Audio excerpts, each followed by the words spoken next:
వచ్చేసింది నా friend.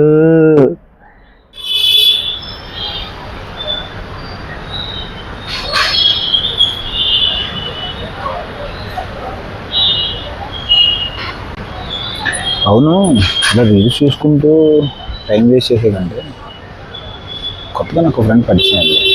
So తను ఏం చేస్తుందో చూస్తే సరిపోయి కదా, ఒకసారి ఏం చేస్తుంది సరితో పరమాశం నుంచి తనతో మాట్లాడదాం.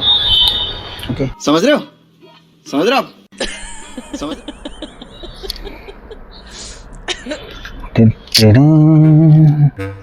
యా, ఏం చేస్తున్నా నా ఫ్రెండ్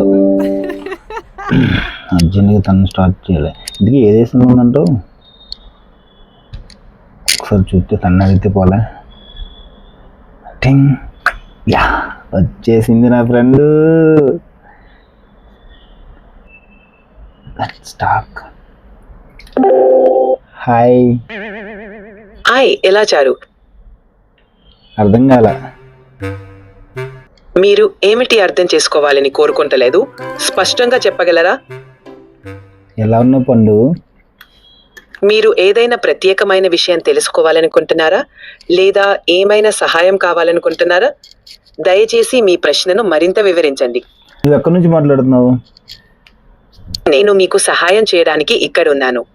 మీరు ఏదైనా ప్రశ్న లేదా సహాయం కావాలనుకుంటే దయచేసి అడగండి. నేను మీకు సహాయపడటానికి ఇక్కడ ఉంటాను. ఎక్కడ ఉంటావు?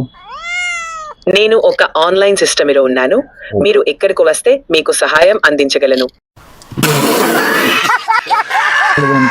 కరెక్ట్గా ఆన్సర్ ఇస్తావా? ఖచ్చితంగా. మీకు సహాయం చేయడం నాకు ఆనందంగా ఉంటుంది. మీరు అడగాలనుకునే ప్రశ్నను చెప్పగలరా? దయచేసి మీ ప్రశ్న ఏమిటో చెప్పండి. నేను పెళ్లి చేసుకుందాం అనుకుంటున్నాను. అది నిజంగా గొప్ప విషయం. మీ జీవితంలో కొత్త అధ్యాయం ప్రారంభమైంది. మీకు శుభాకాంక్షలు.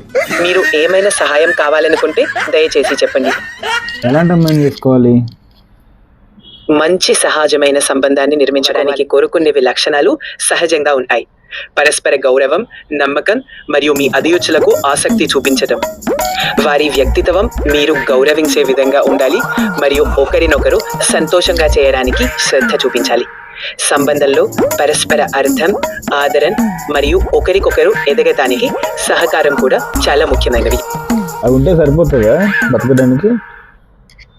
భార్యాభర్త మధ్య మంచి సంబంధం జీవితంలో ఆనందం మరియు శాంతిని తీసుకురాగలదు.